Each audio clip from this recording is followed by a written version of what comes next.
create a culture and a place where trades can be like trust one another, and that we're here to be solution minded. All of you should trust one another to work together and collaborate to the very best opportunity for that project. We love that, but that is created from the top down.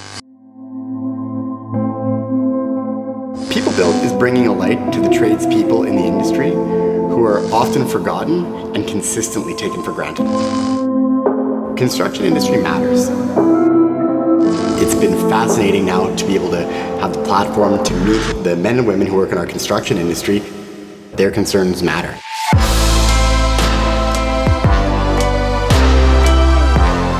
Welcome to the PeopleBuilt podcast. Welcome everybody back to the PeopleBuilt podcast. Today I'm joined by Allison Grafton, who's the president and founder of Rockwood Custom Home, a custom home builder in Calgary. She started Rockwood in 2009 and has since grown it to more than 45 staff, 200 full builds in excess of, and then the winner of countless awards, including Best Managed Companies multiple years running, a series of awards in women in business. And most of all, I am very privileged to be able to count Allison as a friend and a mentor in the growth of my business, Wiehler Mechanical, and being able to work with her and being coached by her often in how to lead better, how to communicate better, and how to provide really top-level service, leading to long-lasting client relationships. Allison, thanks very much for joining me today.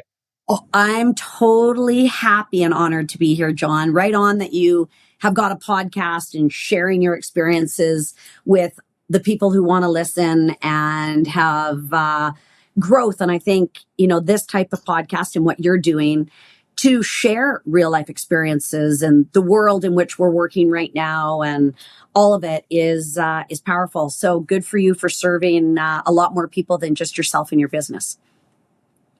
Thanks very much, Allison. And I think, one thing I want to start with is how did you end up going from the world of investment banking to having the dream to start a home building company? Well, it started actually with a total passion for construction. And because my husband, I was an investment banker, oil and gas investment banker. I loved it. I was on the syndication sales side of funds. I was in the whole venture capital world and it was exceptional. I loved it. But over my experience in being, an investment banker, my husband and I had a real passion for homes. And actually it was more to be able to make money on homes, tax-free capital. We moved kind of every year and a half. And even as I was having babies and still working full time, we would still find time to renovate or build a house. And between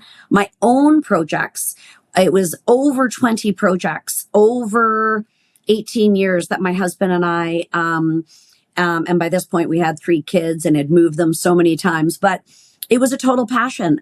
But through that experience, I had a very big insight into this industry and truly recognized that I could disrupt it, do it better, in my opinion, of what this needed and what this industry needed, which was accountability, transparency, stewardship at every level, which I felt lacked, specifically financial stewardship, and the utmost of client care and experience just didn't exist. People don't think about the client's mental health, their financial health, and that was all really, really important to me. And on that, I founded Rockwood. I actually made a very quick decision to say, I'm going to build a company now. I was 41 years old and had more than enough experience and knew I could do it and set my goals. The role that Rockwood played in mentoring me as a young business owner, trying to really up my game on the financial side and to deliver quotes that are clear, and then to strictly not deviate from my quotes, and don't do work without informing people in advance, and just what a cultural shift that was for me, which was kind of when we started Rockwood, because my background is all financial analysis and process, and I found it to be, so lacking sophistication and accountability and giving a client empowered information before they make a decision to make the decision that they're very comfortable with, it couldn't be more important.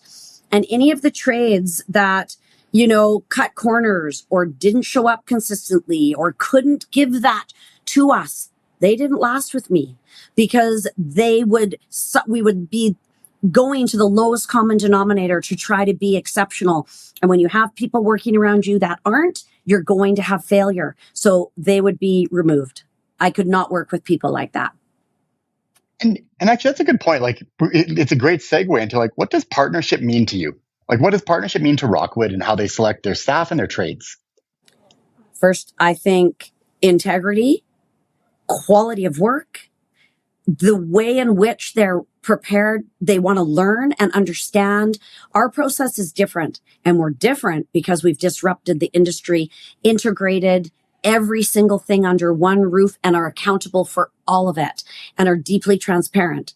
If our trades can understand the importance of that from a business standpoint and from a customer care standpoint, then you've got a chance. We can work with you. But I think I also have really good intuition. And I know when I meet good people that are running good companies or want to run a very good company or committed to their team and their people and their business and their craft, then, that's how we select our trades.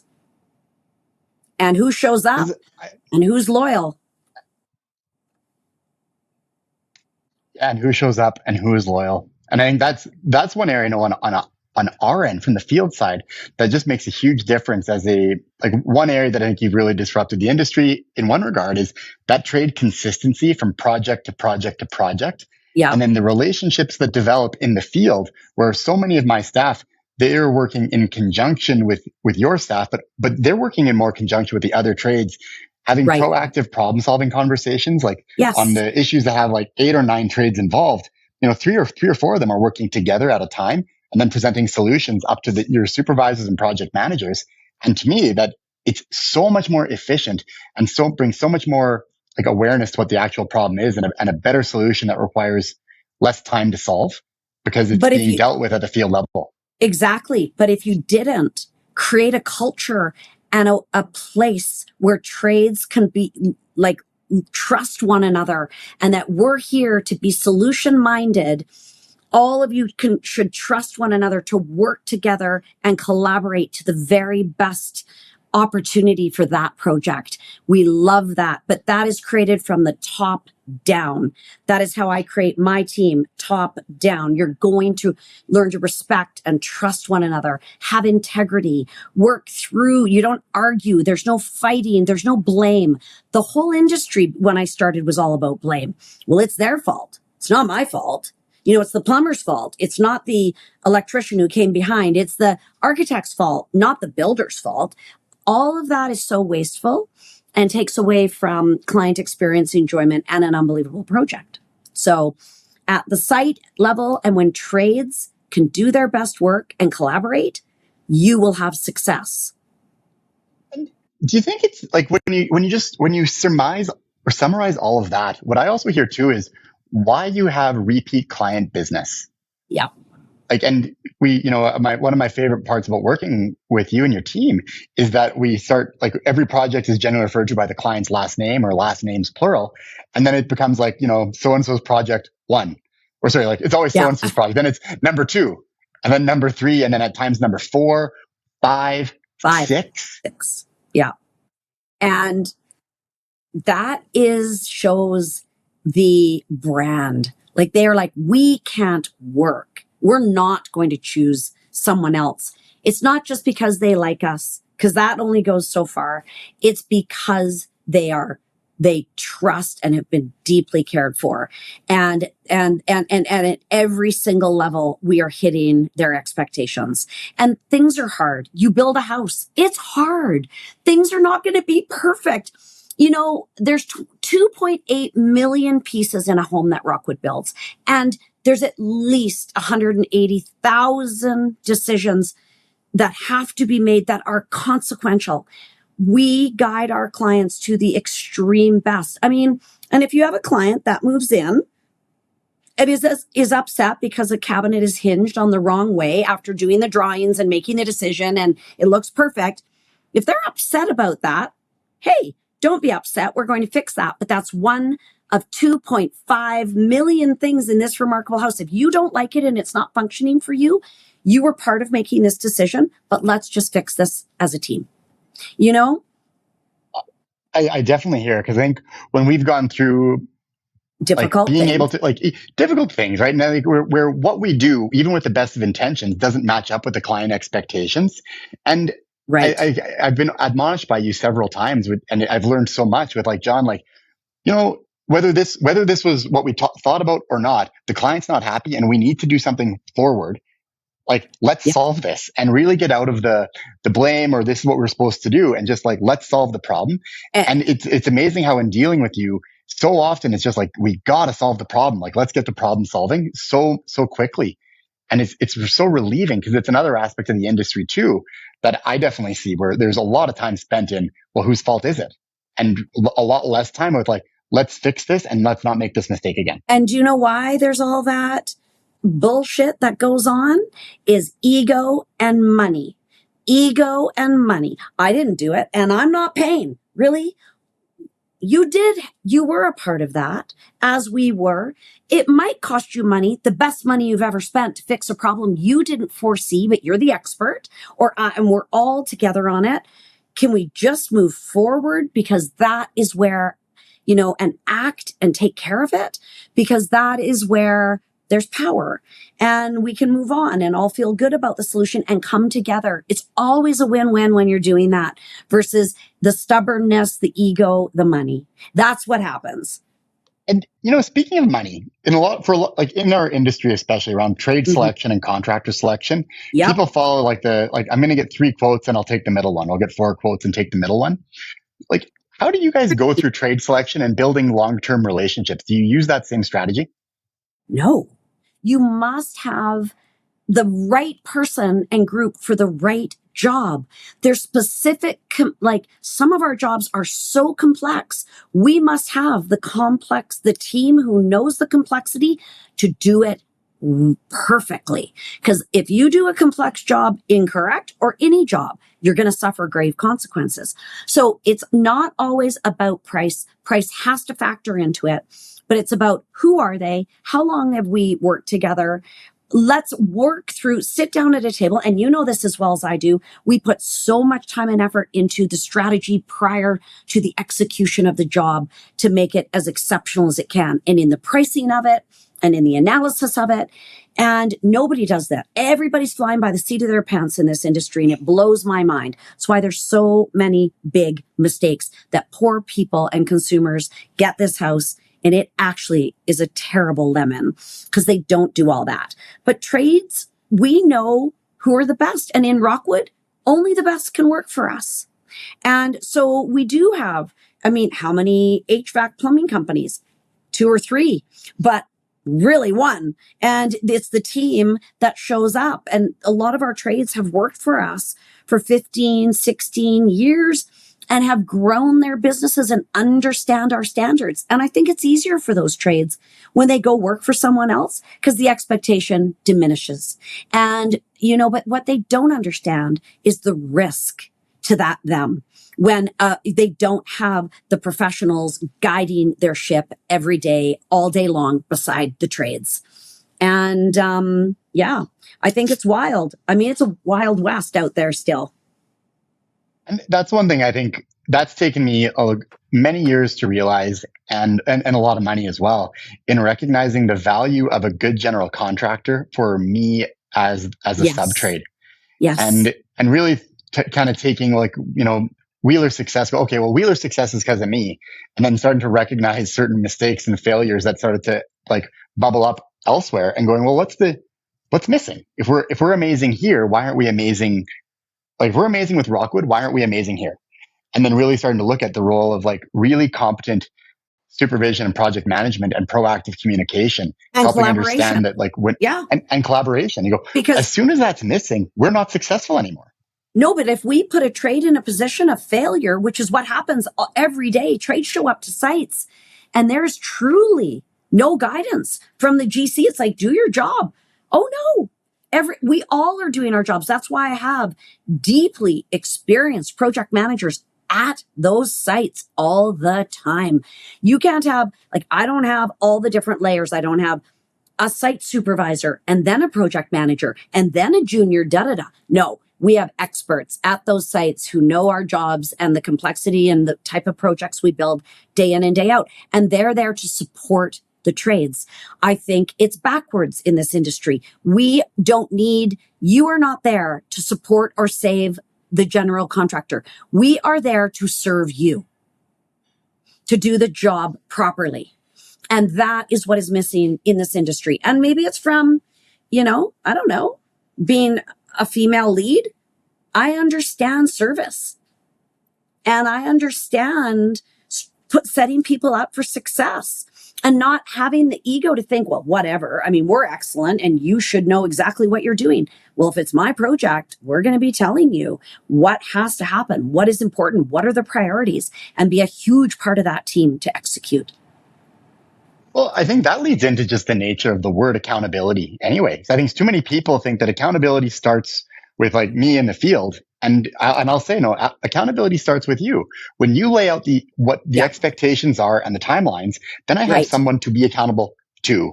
But without that appropriate layout, without that starting point, there's just something missing. And I think you as a company especially have just taken major ownership of the projects. These are the expectations. These are the standards. And when we as a subtrade abide by those standards, when we perform consistently, the reward is consistent work, consistency. And then what follows that is money. Right. And then it becomes a lot easier for my own staff to go, okay, well, do what they say, meet the timeline, meet the expectation, solve the problem. And it's so much easier. Totally. And wouldn't you say, John, that we would talk about timelines, but we're reasonable, thoughtful. Yeah, somebody can give you a timeline and it could be completely insane. There's no way you could be able to achieve that unless we do it together and there's a specific special reason. But when you're very organized, giving reasonable, effective, successful timelines and expectations are the key. It makes a huge difference.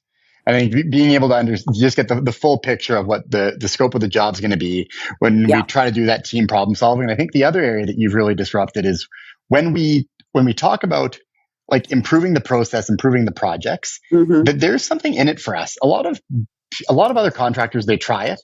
They want their trade feedback, but because there's no loyalty coming back, it's so much more challenging to try to give insight because we're not aware of the full scope of the business and how the projects relate to each other. But because we do so much work for Rockwood in general, and we are a valued trade partner, we have a deep insight into how Rockwood's model functions. And if there's inefficiencies in there, our feedback's taken seriously, and then it improves the projects going forward. So we're all more successful together and leading to just building for the same clients over and over and over again and getting referrals, where I feel like a tremendous amount of your work comes from is happy clients. We are almost 95% referral. People come to us, and if they don't have a connection with someone in our world and universe, it's very, very rare.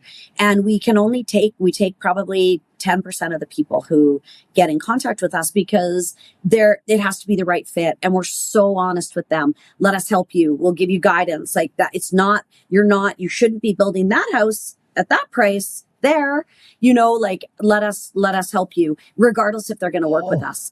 That brings me to another area where I just feel like I've got so much respect for you is your courage to stand up to the client respectfully. And if you feel that the client is making a decision that is not in their long-term best interest, you voice your opinions and stand very steadfast in that, in my experience, where you have a strong passion in making sure that the client doesn't end up making a significant mistake and really leveraging on your experience and your knowledge it's very counter to this what I see in our industry, which is the client is always right. Well, it's the client's money. If they want to spend it, we'll just spend it. And totally irresponsible and lacks the courage to have those discussions that will benefit the client.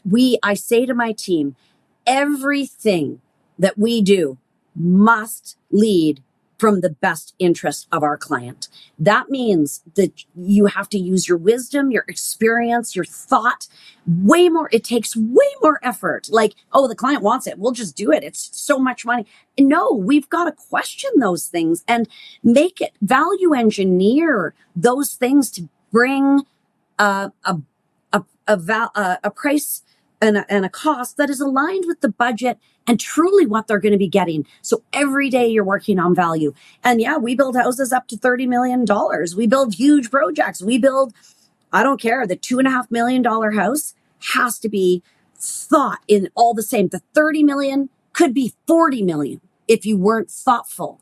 And we hold our trades to the same standard we hold ourselves to every day.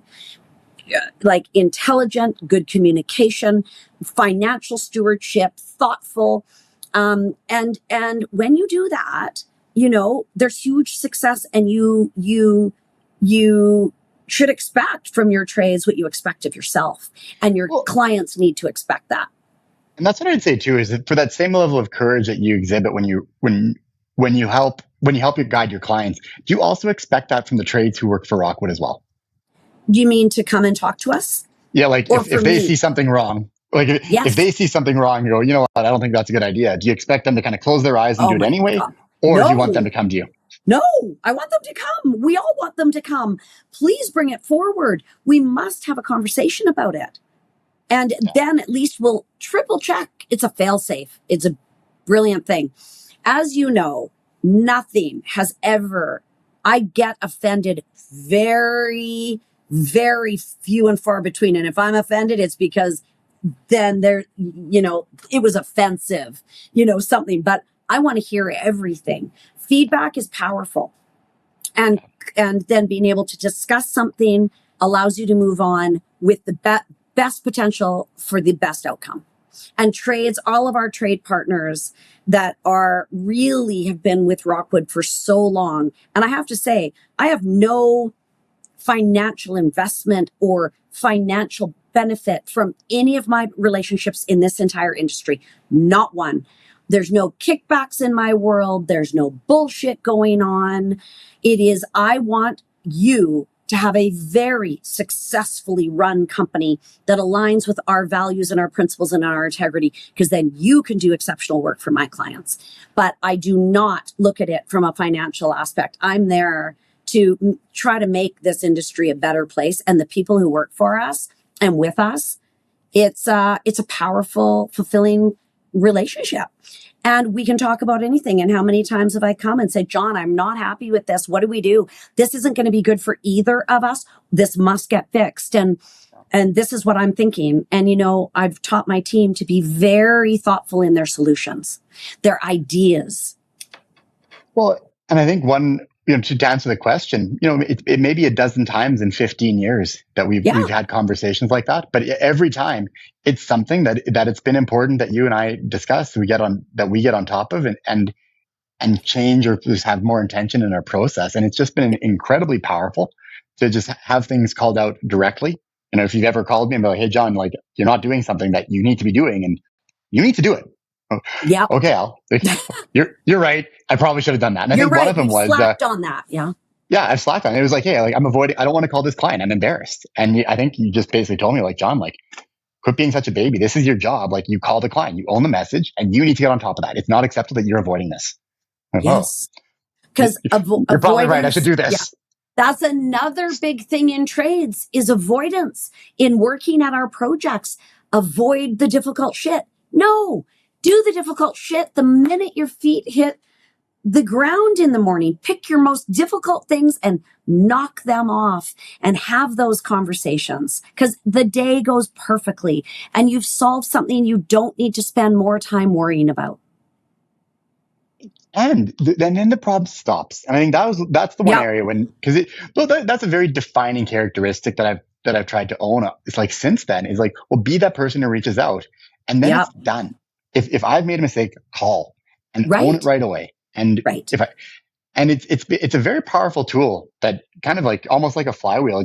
It gets easier and easier and easier the more we do it. And then we make less mistakes too with that in mind, knowing that there is that ultimate accountability at the end. Yep. Now, I want to 100%. talk about too, you have a housewarming party.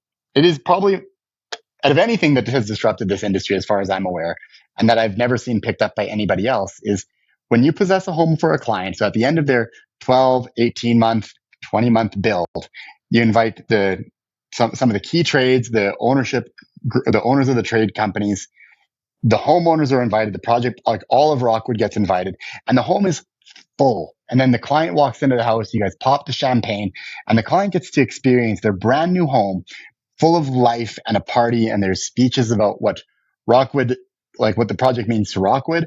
And then the client will generally speak about what the project has meant to them. And it really connects for me, the trades and then the client. But when did you start doing that? And what is your hope? And why do you keep doing it? Well, I think it is one of the greatest and most important handovers of both spirit and home from our family, Rockwood, everybody that has put so much time and energy, including, and not just the owners of the trades. It's your team. It's your people. It's the people who have left their mark and a part of them, their heart and their selves and their intelligence. Like plumbing is an art.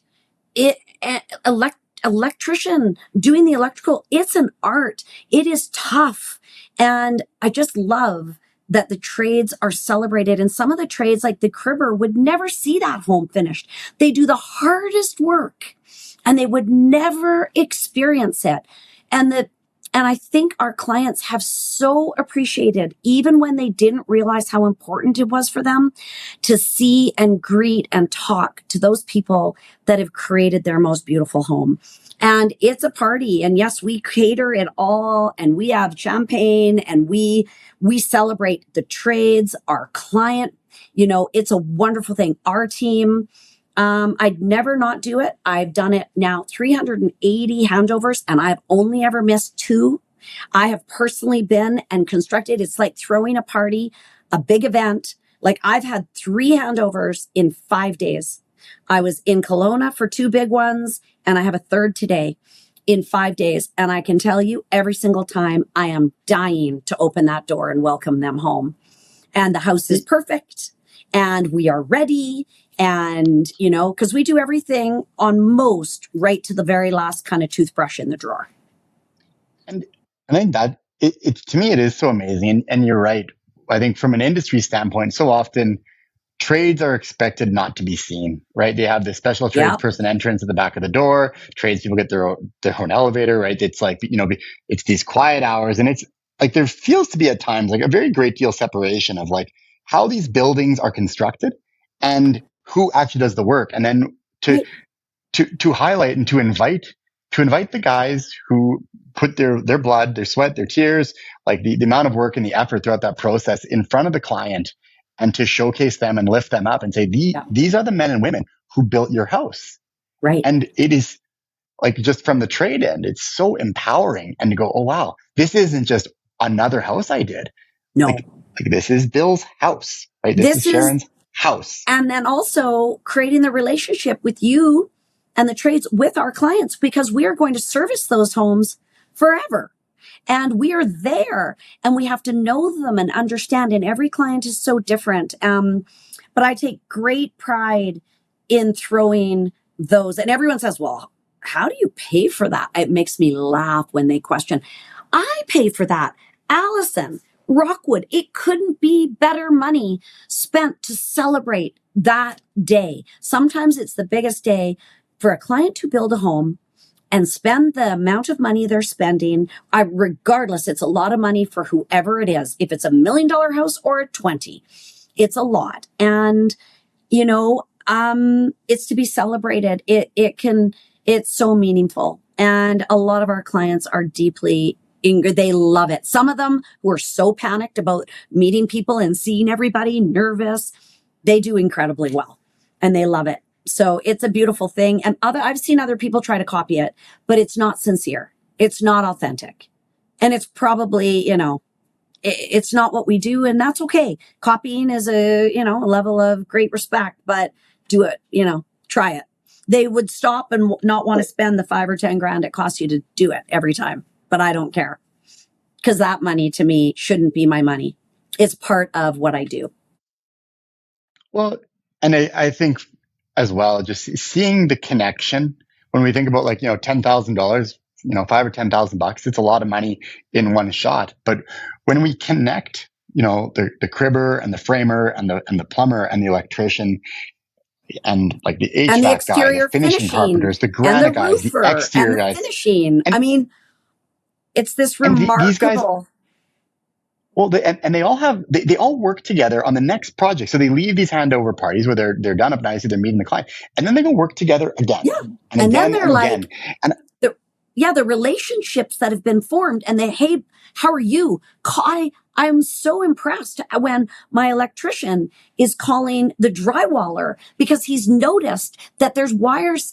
Could the drywaller get there? Or the electrician is like, I've cut these out just so you know. Here's the pictures. We need to get them patched. I'm on it. And they just carry on, but they know one another, all of them, regardless how many people are involved. It's awesome. And that's really what I see. It's an investment in the next 10 projects. Like every time you have one of those handovers, it's a connection for everybody else to go, oh yeah, this is what we're here for. And Right. I firmly believe too that pays itself forward like on an ongoing basis over and over and over again. In one way, it's a celebration of what we've done, but it's also that reinvestment for everybody else. Like, well, this is actually what we're here for. Right. And also sometimes at the end of a project, many builders and clients don't want to hang out and have a party together. We do every single time. Yep. Every single time. Every single time. Yep. So as we come close to the end here, what for people who are considering getting into construction, what advice do you have for them? Well, I feel very strongly as we enter into this next chapter of 2026 and beyond, that the trades are a most honorable, hardworking profession that will never be taken over by the AI insanity that is going on in the world. You are so valuable. And if you've got that level of talent, but you have to know to work, you have to work hard. It's great work. It is hard. You must be committed. I would say, I think the trades in the last 20 years, when everyone was like, go to university and only get a degree. And, that sadly is not paying off for a lot of those people. And the world is changing so fast.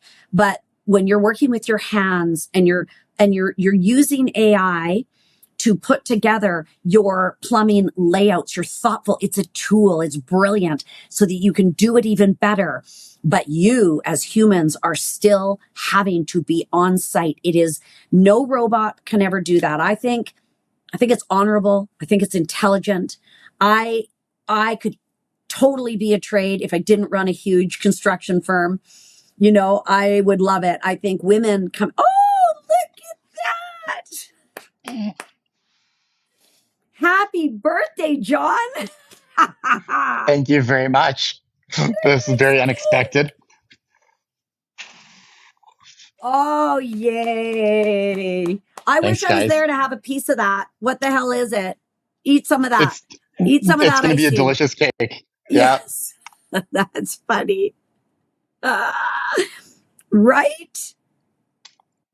That's so nice. It's great. 41 years old today. 41. So, are you? Yeah. My God. Well, I'm like close. I'm about 41 American. The current exchange rate, that sounds about right. Right. No, it's I think what some of the personal highlight memories for me, Allison, I remember talking about fixtures with you, and like 15 years ago, basically, just in your basement, and we set an agreement on how we were going to approach fixtures together from like our insight and what we install, how it's priced, how it's communicated, and how it's procured, and that it's to me a real testament that we hammered that out 15 years ago, and we've both you and I, we've just honored that all the way through, and it's never changed. It's something I hold very steadfast within Wiehler. We talk about it when people say, "Hey, can we take a shortcut here?" No. We don't mess with this because nobody messes with it. And it's so much more efficient in working. And there's a few examples too. Like I remember when you told me, John, it's a handover. Go get your hair cut. Like, Yep. good point, Allison. I'm going to get my hair cut. Put a colored shirt Right. on, bring your best Yeah. self and get your hair cut and take care of yourself. Be professional And feel good. be professional.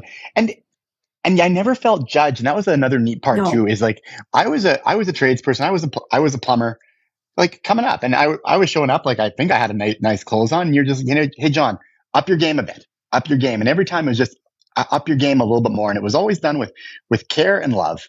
And it's, I'm very grateful. And I think it is a tremendous birthday gift for me to be able to just sit and talk with you and pick your brain about what you see and your experience.